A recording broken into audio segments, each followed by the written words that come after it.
All right, Mitch from Binary back on with us today. We have him back here for gosh, I think it's a fourth time or so. It's been a minute and some really fascinating things to talk about, including the hackathon. Apparently, you're one of your friends or maybe best friends won the hackathon, and it was because from what I'm hearing now, I haven't confirmed this with you. We have, but one of the things I want to ask you is, it I'm hearing that you brought him there and you encouraged him to go, and now I don't know where I heard that from, but somebody mentioned that to me, and then he showed up and won.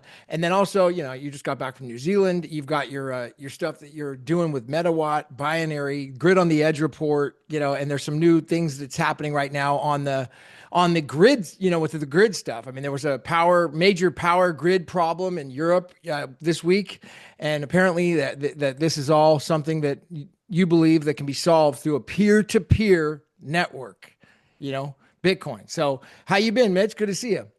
It's good to see you too. Yeah, I'm a repeat offender, but first time on the screen here. Um, yeah, so I guess we can start with the fun stuff. Hackathon, Austin, Texas. It was a trip. So Ishan and I went to school together. He's the winner. We presented our project Get Paid. Um, Basically, I had been kind of living on the road, doing my thing, surfing, hanging out, and then Ty announced the hackathon projects and distributed all the resources pages and everything, and I just started reading it. I'd been familiar with his design for Metanet, but the resource pages really helped me get a firmer grasp on where he was going.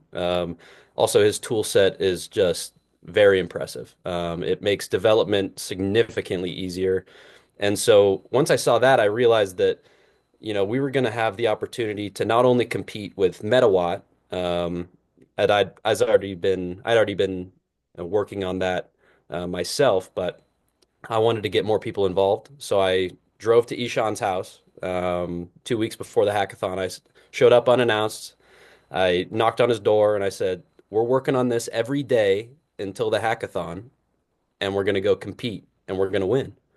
And initially, we had been working on Metawatt together, but it's Metawatt is a gigantic project, and the tool set wasn't where it needed to be, especially on my Windows computer. I couldn't get the overlays to run, so I was struggling to get the code figured out. But uh, we were talking with Ishan's dad, and we were explaining what the hackathon was about. Open source contributions and building applications with open source software. And he was like, "How does anyone get paid to work on that stuff?" And I looked at Ishan and I was like, "That's the project. That's what we got to do because we need to allow people to get paid for their contributions to this ecosystem."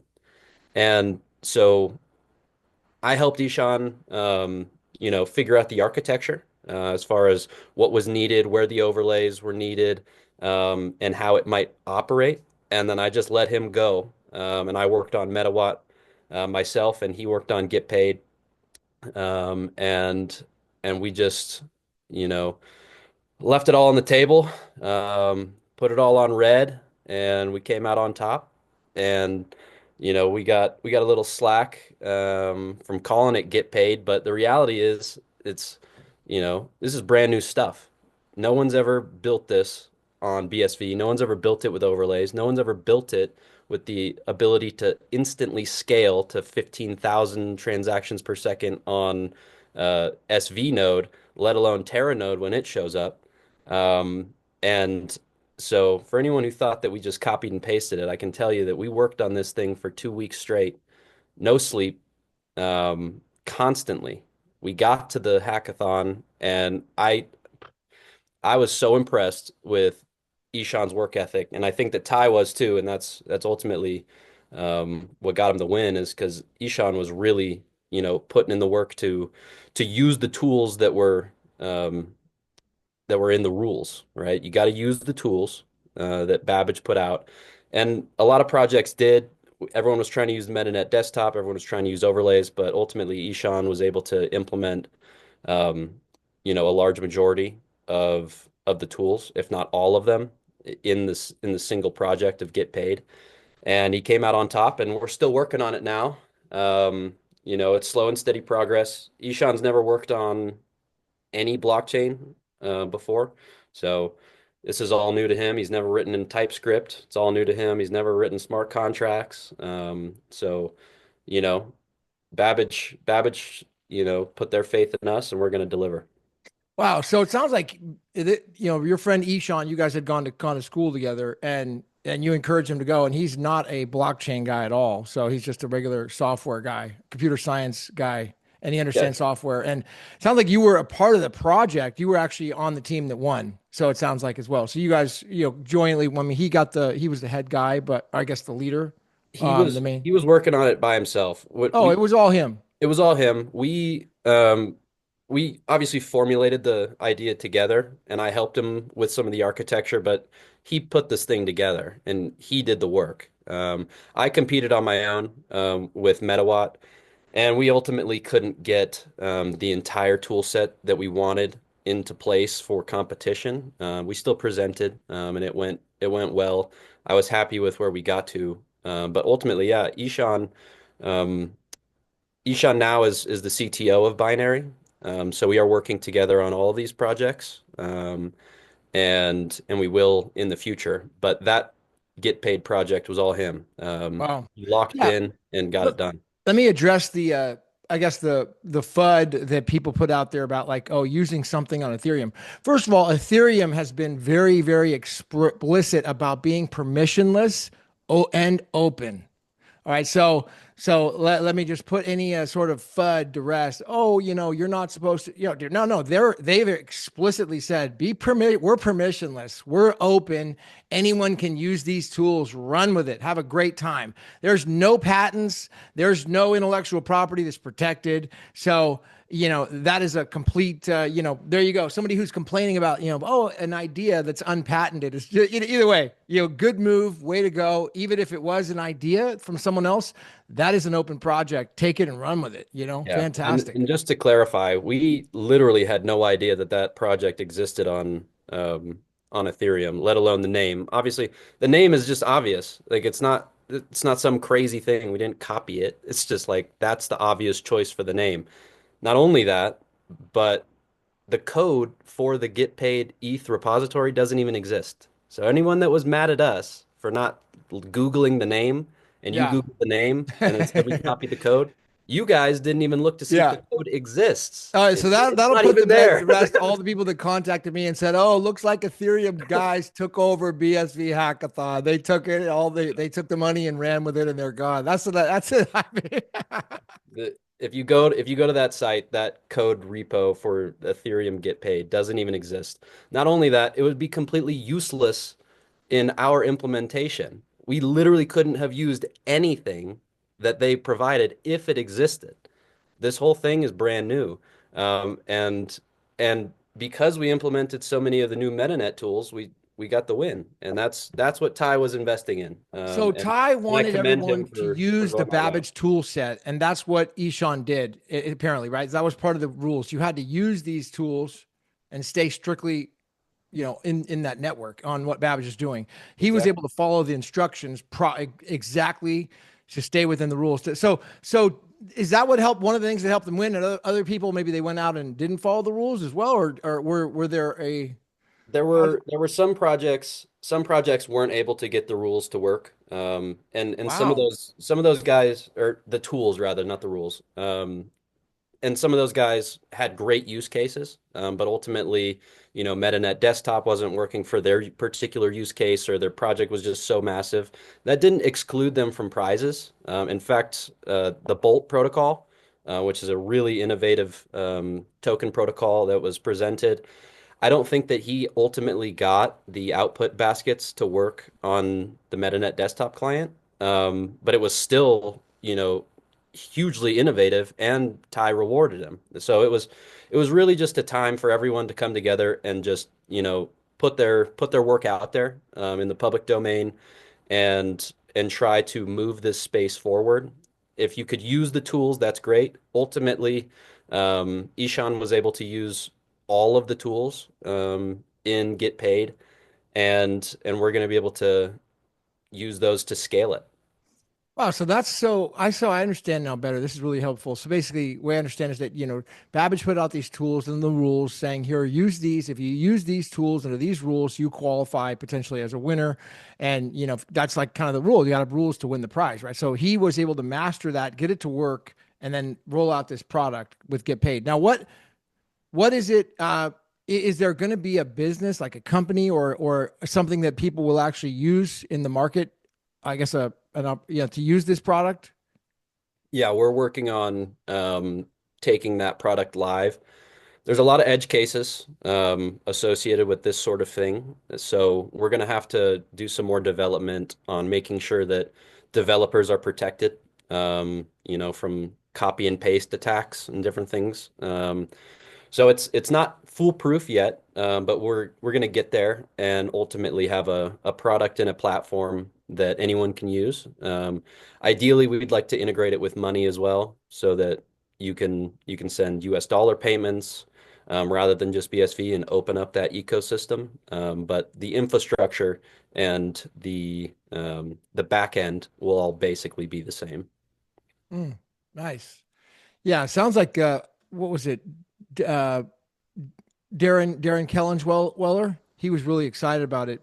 He said that this is something that is like desperately needed for developers in the ecosystem. Well, yeah, they've been hoping to get this done for the last 3 years, and they've been paying different people, and they've wanted it to get done. But ultimately, this hackathon was the first bounty on Get Paid. If you can think about it like that, we had to create the bounty system to invent Get Paid, and then now we'll have it into the future. And so we can, conduct virtual hackathons. The BSVA can, fund issues or feature requests on Metanet desktop or different applications that they want, and they can do it remotely with their own tools, and in a trustless way. So I think I understand now. So basically, this Get Paid is a bounty system, and so basically, if I have an idea that I want built as an entrepreneur, I can set a bounty and say I need this business built. If a developer can build this for me, he's going to get this. Is that right? And so this is kind of like a launch, basically a springboard for all sorts of other development. Ideally, yeah. To begin, it'll probably start with, issue requests, feature requests on existing repositories. But it's not inconceivable to, have someone come out with some seed capital and, sort of do a Fiverr style, distributed developers from around the world to bring a project to the finish line. Um, None of that is out of the question. And it just comes down to getting it scalable, which Ty and the team have pretty much handled, and then making it secure with different AI integrations, identity resolution, and proper smart contract implementations. Hmm. Dude, amazing. So, all right, sounds like this is now I understand why Babbage picked these guys to win a little bit better. So this is makes more sense to me on the whole structure of the hackathon. So, anything else you want to share about the hackathon? The other anything else you were really excited about? People that you met or projects that were just like, I mean, I talked to Raphael. I talked to Brett. I talked to Mike Middleton off the record about it. He was there. Talked to, and I heard from those people. But what else? Kurt yesterday about it. And so, yeah, just anything else that you want to share. That's Yeah. One of my favorite projects was peer-to-peer voicemail, and he ended up winning. Ty expanded the prize pool because there were just so many great um, applications. And so one of my favorites was peer-to-peer voicemail, which has just endless applications, especially with the Metanet protocol and the identity resolution. You can communicate over Bitcoin with end-to-end encryption, send payment. dude. It's really, really powerful. I already have So some let me designs to hold on. implement it, and This is amazing. Let me just see if I can Mhm. understand what you're saying. So Yeah, there's a big problem right now with honeypot operations like Proton and Signal, and so they claim that they're encrypted, but we're finding out with court cases and whatnot that they're actually not, and when I mean encrypted, I mean period. It is encrypted. You cannot get past it. Sorry, not oh well. If you do this, if you get this thing, you can get past it. Not that's not encrypted. Right. So we're finding out they're not actually encrypted at all. And we had plenty of congressional testimony on this stuff now that come out. So yeah, are you saying that there's a way to do it now with Bitcoin potentially? Yeah, it's open source. It's ready to go. He delivered a really, really a mostly complete project, and then in a couple days after the hackathon, he added more features. And anyone can go add more features to it. It's the Babage team handled most of the encryption between wallets. That's all baked into the SDK and the wallet infrastructure, which is super powerful and open source. So you can go verify that it is legitimately encrypted and that you hold the keys to decrypt.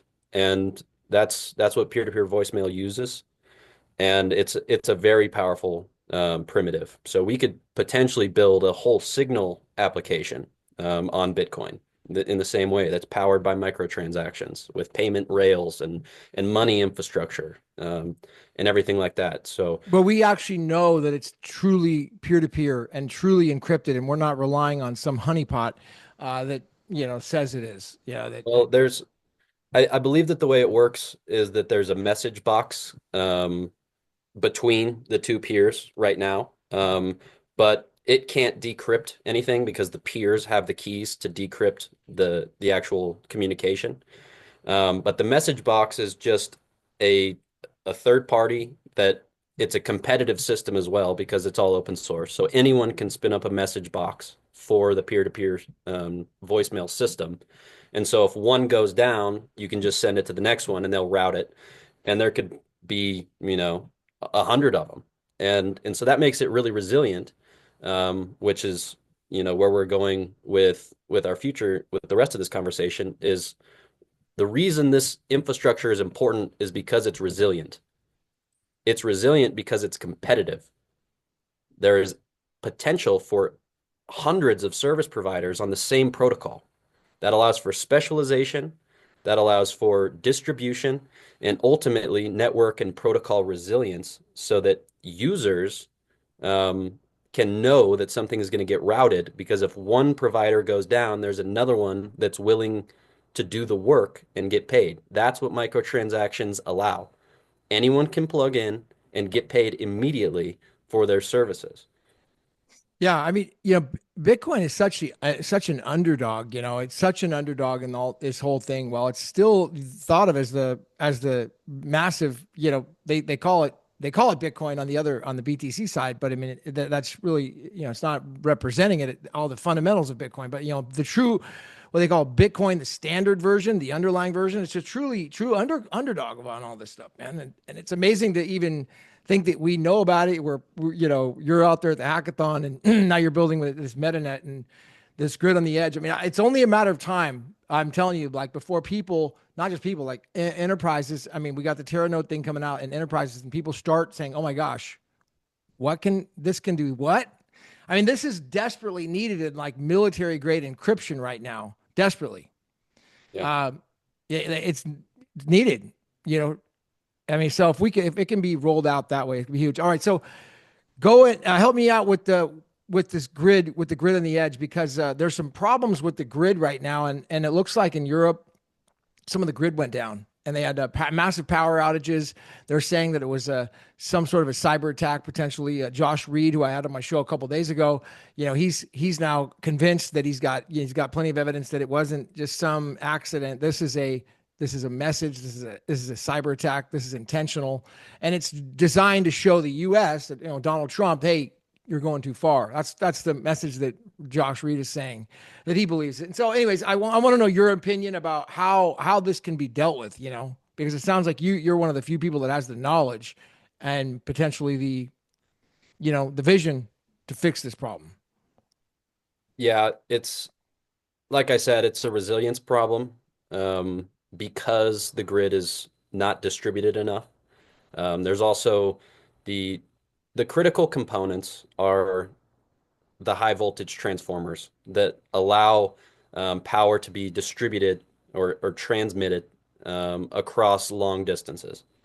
And so these transformers are gigantic. They are very difficult to build. Um, the United States, I do not believe, can manufacture them at all. We source them specifically from China because they are the only country with the heavy infrastructure to actually build the things. And, you know, they're compromised. That's that's the bottom line. And they're compromised all over the world. People are in the communication systems, they're in the control systems. Um, that's no secret, but we don't know how bad it is. That's the secret. Uh, they're they're keeping that even from, the task forces that are um, assigned to dealing with these problems. So I'm actually the blockchain um, director for the task force on Homeland and National Security, and I was appointed to that position because blockchain has a massive role to play in Homeland and National Security. Not only because of encryption, but because it allows for distribution of power. And I don't mean, like steel fist power, I mean electrical power. We have the ability now to transact peer to peer between distributed energy resources. It could be a battery, it could be a solar field, it could be a combined cycle gas plant, it could be a smart thermostat in your house. What we have now with blockchain and IPv6 is the ability to create competitive networks that scale down the attack surface on the electric grid so that bad actors can't just come in and, hit one spot and get a cascading failure like what happened in Europe. So tell me more about this role, this position that you have, this director of what? What is it? So I'm the national director of blockchain technologies at with the Task Force on Homeland and National Security, which is formerly known as the EMP Task Force. It's a network of grid experts who are concerned about the U.S. Critical infrastructure resilience, and we're working to fix it. We're working to put in different systems, private enterprises, as well as, public partnerships and legislation that will allow microgrids to be developed, encryption systems to be improved, um, markets to take shape so that we can have distributed energy that is ultimately more resilient than the centralized monopolies that are running the game now. And that's really the whole point. Like I said, resilience comes from distribution. Distribution comes from competition. And if we have the entire power markets run by regulated monopolies, they will not move to to change their habits because there is nothing making them move. And so if we don't have competition on the grid, then we're not able to actually find out where resilience is needed, how it's needed, where to put assets, how to coordinate those assets. It's and therefore, a lot of people are relying on one entity that could ultimately be taken out by a bad actor with access to a high voltage transformer or a terrorist attack on a substation or an electromagnetic pulse in a briefcase, or even a nuclear warhead at high altitudes. All of these things, and that's not even to mention, just a solar flare, not a regular solar flare. Those are not regular. But a solar flare could happen. That's an act of God. And we only have three grid systems in the United States. We've got the East, West, and Texas. And the East services 70% of US load. So if something happens on the East Coast, that could potentially cascade a failure all the way through the East Coast, the East grid, and everyone could be without power on the East grid. And so basically, what I'm proposing is breaking that up. We need to have smaller grids that can coordinate peer to peer. So assets within the smaller grid coordinate peer to peer. Those coordinate with all of the other islands of assets. Those form a bigger conglomerate. Those form a bigger conglomerate. And then we don't have these cascading failures because everyone is isolated from each other, but they can still do business because the data layer is standard. The communication layer is standard. The encryption, the transactions, all of those are standard and frictionless on the BSV blockchain. That's what, if you go look at the Metawatt white paper, as well as the Grid on the Edge report, there's an image that I drew of this that will give you a better understanding of how this operates and how the Mandela network might might work in this sort of scenario and why it's so much more resilient because we have networks within networks within networks that are much more resilient to cascading failures and much more competitive so that anyone can come and fill a gap if one service provider goes down. Yeah, okay. And people, you can find I'll put a link here, one of the cards regarding the Grid on the Edge report video we did, along with we went through the Metanet diagrams that you showed. I'll put that video at the end as well. So, and we talked about Bank of International Settlement, and the report they had, with that, what did you call it? A meta, what was the word? The Mandela. The Mandela. That's right. The Mandela network. Yeah. Yeah. And I've been thinking a lot about the Mandela network and its architecture. And Metawatt is kind of inverted. Uh, my depiction of it is a little bit inverted compared to how it would look from the full Bitcoin perspective. Um, the network of nodes in the middle are are the base layer protocol. They set the rules on the commodity ledger that is Bitcoin. When you start to tokenize assets on top of it, you enter into the realm of overlays. And those overlays are rules engines have that have a different set of rules than the base layer. So if there's a money transaction or a CBDC or a Metawatt transaction, those things can be controlled by the entities that need to control them. But ultimately, the base level of Bitcoin is still governed by the same rule set that's immutable and unchangeable and set in stone. And so as you scale up the levels, you get these little mini Bitcoin networks that have their own rule set that operate on top of the commodity plumbing that is the Bitcoin ledger. And those overlay networks will form their own small world network of nodes where they share the UTXO information on their particular token. You can also pre-mine some of these things to pre-validate, do preliminary proof of work, and so that's what the Mandela network is. It's a fractal scaling of Bitcoin. It's not L2s in the traditional sense. It's a fractal of the base level that you can implement your own rule set on.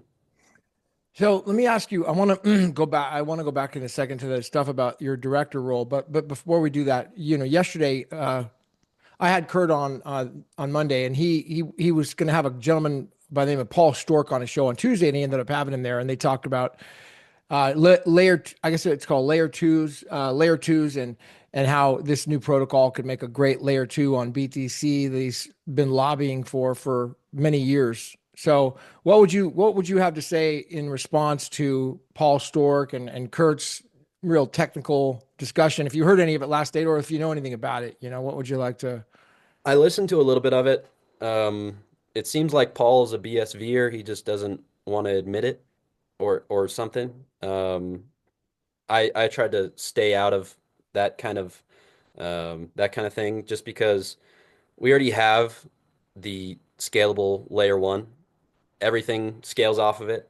If you want to do a layer two, you could presumably a layer two could be like a ZK rollup where we've already got 1 million transactions a second on layer one. Let's say that, we start tapping out at around 50 million transactions per second.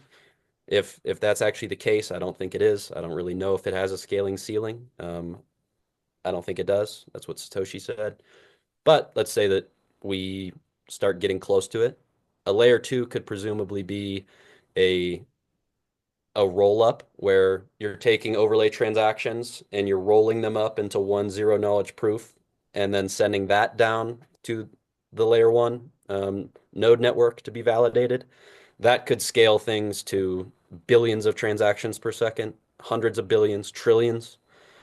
Um, it's those sorts of things that can take it to an even crazier level than it already is, but that's not necessary right now or maybe ever. So, you know, So, the so it standard sounds like toggle overlays and sounds like what you're saying is that the layer two concept is just premature. We're already at a million trans. We don't have enough demand for layer two. We're many years out from having any sort of demand for that, if ever. Is that your point? yeah, I don't know if ever we'll need one. If we ever do, the primitives are there from the blockchains that didn't scale in the first place. The ZK rollups from Ethereum and Polygon and all these side chains and everything.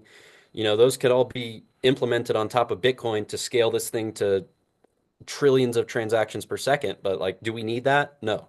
Do we even need to Wow. be worrying about that? No. I mean, Let's just build applications that fill up the blocks dude, now as a so that our miners non-technical can get guy, paid. man, it seems to me very logical. Maybe I'm biased, but I just can't imagine why anyone is dealing like Raphael would say. He's like they're still trying to fix a handicapped, this horse that's handicapped. I mean, he's completely strapped down and bolted down to the ground with barely any movement, and they want to make him go. He's not able to move, but he can't move fast. But over here, the horse is completely free, he can run as fast as he wants.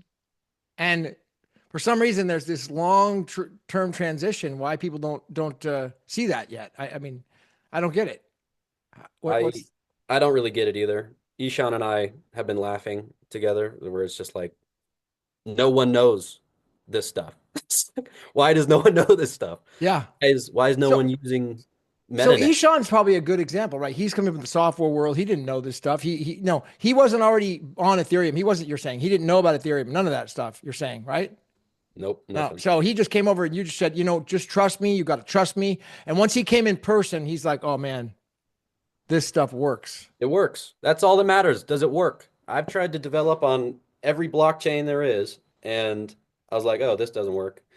I was like, oh, BTC, this looks cool. I like the economics. Oh, wait, it doesn't work. Okay, the Ethereum, this is cool. I don't know if I don't understand the economics. Oh, wait, it doesn't work anyway, so who cares? Let's go to Solana. I don't understand anything about this. Oh, it doesn't really work. It breaks. Move on. And then you come back to Bitcoin and you're like, oh, this was never broken. This always worked. And the other thing is that there's a million ways to do everything on Bitcoin. It's free, it's open, you can do whatever you want with it. And so right now we have the ability to, we've got one way that works, and it's Metanet protocol that was designed by Babage, and we should be working towards building standardized systems on that protocol, on that tool set, so that we can continue to bring in new transactions so that we're not wasting our time. The thing that everyone got, wrapped up in L2s on the other blockchains, we get wrapped up in L1 implementations. We don't know how to use the L1.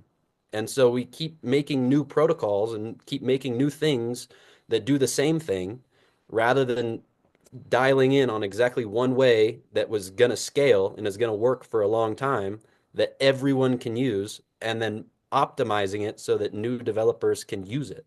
And that's really what the hackathon was about. That's what Ty was is doing. That's what BSVA is doing, um, so that we can accelerate our layer one deployments, rather than rebuilding or reinventing the wheel for tokenization protocols every 2 years. Let me ask you a question. There's some confusion about the definition of this word, and I want to see what your opinion is. What does decentralization mean to you? Decentralized. What exactly does that mean? In my opinion, and really this is Satoshi Nakamoto's opinion, so I'm just kind of regurgitating it, but it's correct in my opinion. Decentralization is the idea that no one can change something. It's centralized if a group of people can go in and tinker with stuff and change it, and everyone has to accept it. It's decentralized if no one can change it. That's what makes Bitcoin decentralized, BSV in particular. That's the only thing that makes it decentralized. Otherwise, if there was, there's the trouble is that it's kind of a juxtaposition where you've got BSVA as, you know, the centralized party in the middle, tinkering with things to put it back to where it was. And so it's like, is it centralized? Is it decentralized? Well, it depends on if it continues to change over time. The entire point of this is to get it set in stone and locked in, and we're still in the process of doing that. There's upgrades like Chronicle, which I don't really have any details about. I just know that it's coming or it already happened or something like that. Um, but the way I described it to Ishan is like Bitcoin hasn't existed yet, really. Bitcoin's the engine for Metanet, and Metanet hasn't existed yet, rather. And and we're just waiting for a a node implementation that can allow the Metanet to actually come into existence and these transactions to be broadcast with no friction, and this protocol to be set in stone by scale, because you can't change IP or TCP IP because everyone uses it. If you changed it, it would break everything. And that's what Craig Wright is trying to say to people. He's trying to say that the only way this works is if you achieve scale, because then you can't change it no matter what. Even if you wanted to, you couldn't change it because everyone relies on it to stay the same. That's decentralization. No one can change it because everyone uses it. And that's the goal.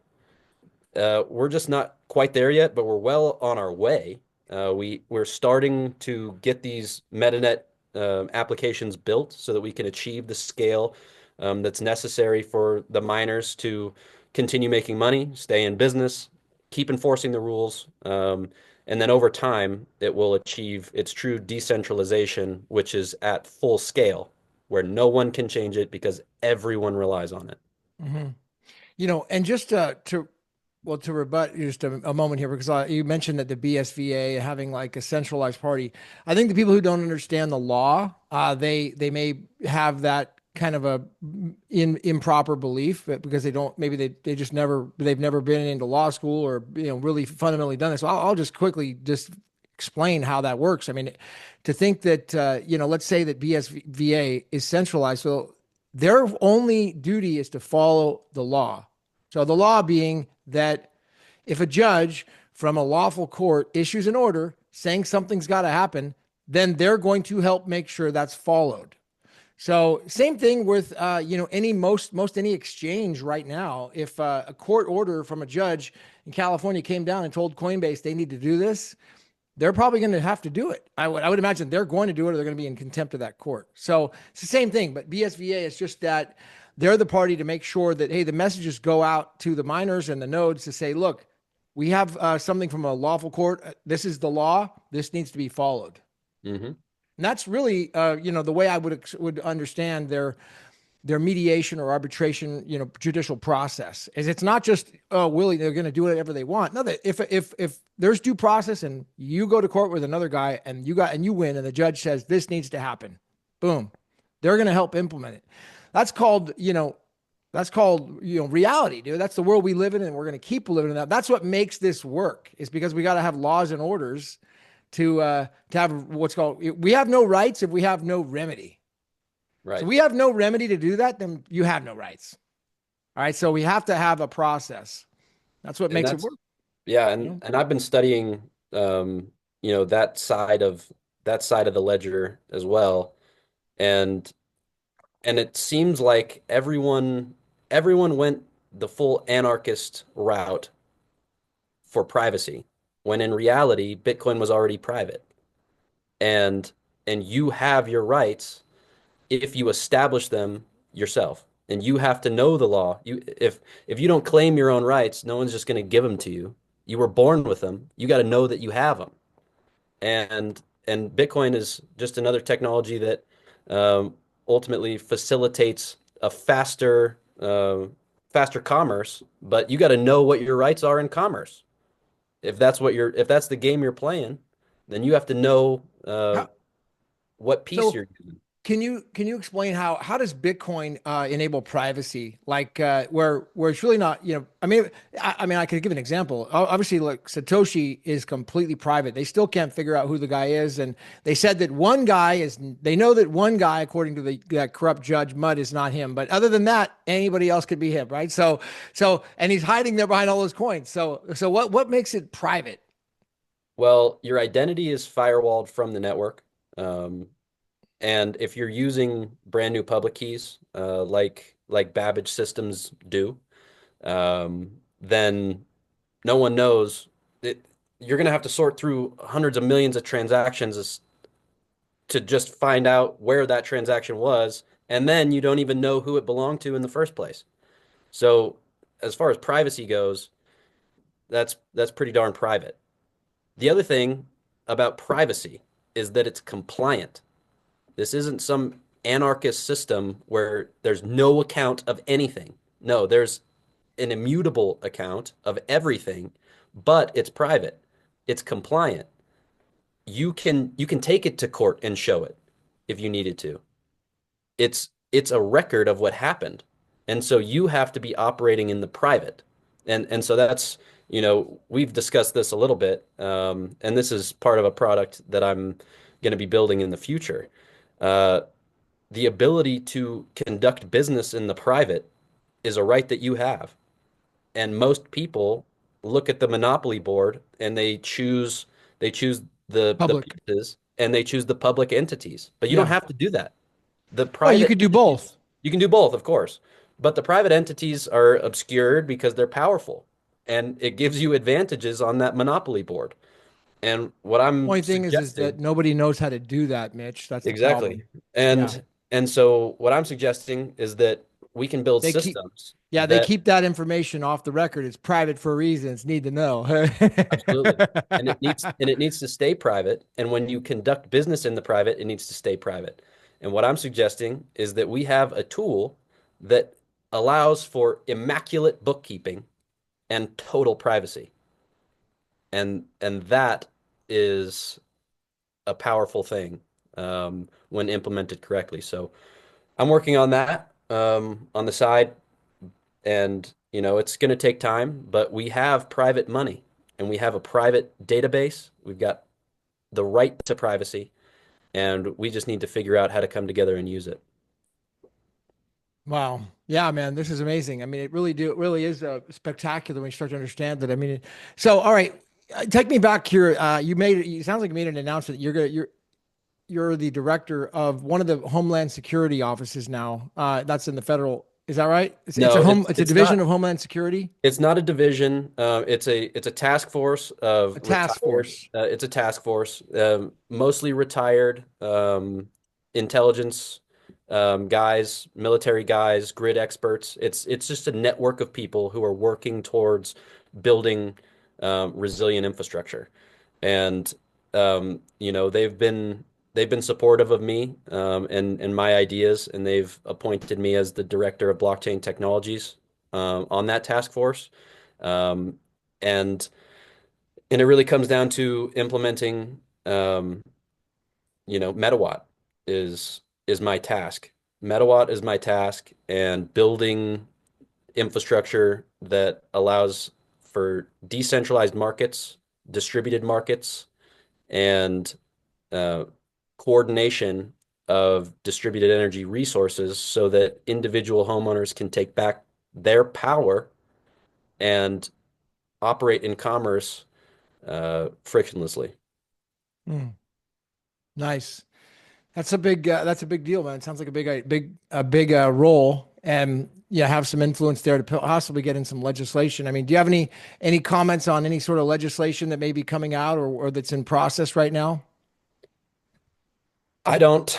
Um, I don't really have any comments on anything. I'll be heading down to Texas here soon, and getting my fingers in that scene because Texas is really the best place for this to start. They already have a distributed energy market. Their their energy market is much more conducive to this style of accounting and transactions. So we'll go down there and try to get into the legislation there. But as of right now, we're just working on getting MVPs built with the tools that we have, and then taking it to ERCOT or different stakeholders and trying to get a pilot done. Nice. All right. So now this is awesome. I'm really excited about the hackathon. Sounds like with your friend Ishan winning and kind of filling us in on all that and exciting stuff with Metawatt and recap. I'll put a link to the end of the video from the show we did where you broke down all the stuff about the Mandela network, and that Grid on Edge report. We did a full zoom on that screen share. So I'll put that in there. And yeah, anything that you want to anything else you want to update people on uh, or that before we wrap here?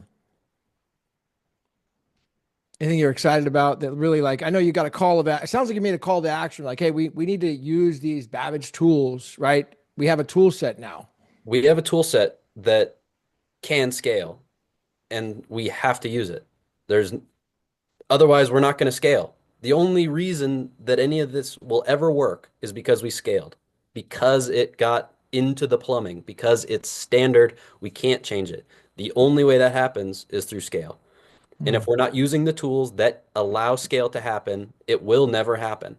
And so, you know, Ty and BSVA and everyone else that contributed put out their intellectual property and open sourced it so that we can scale this protocol. And it's up to us to build the applications that bring those transactions in.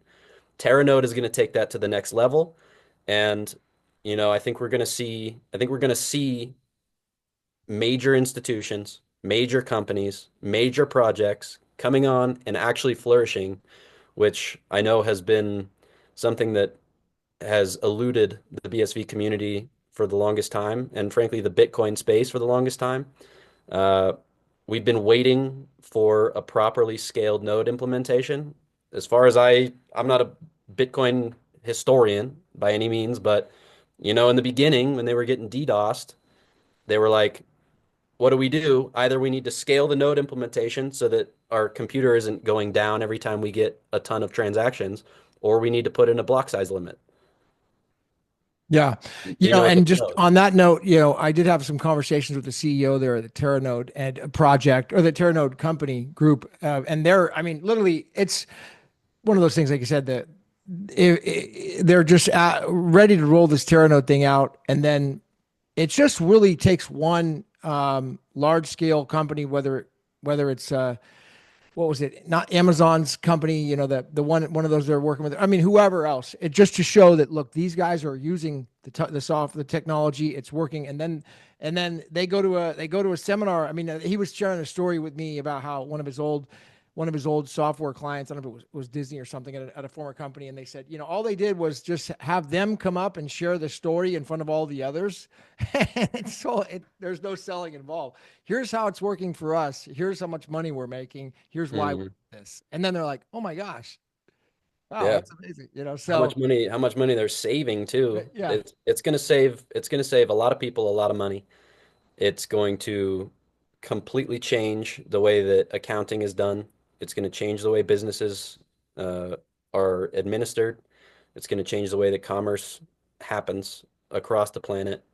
And it's up to us to build the applications that scale it enough to be the standard plumbing for global commerce. That's the task. nice. Okay, so what's your X account? I go by binary on X. At binary. B1 nary. Um, Okay. B1 Nary so- on X. So yep. follow Mitch on there. Check out the Grid on Edge report and the last video that we did. Let's do it again sometime, Mitch. We'll do another part to, go further into this discussion. Thanks for coming on camera today, and we'll see everyone and see you at the top. All right. I really appreciate it. Thanks, Gavin.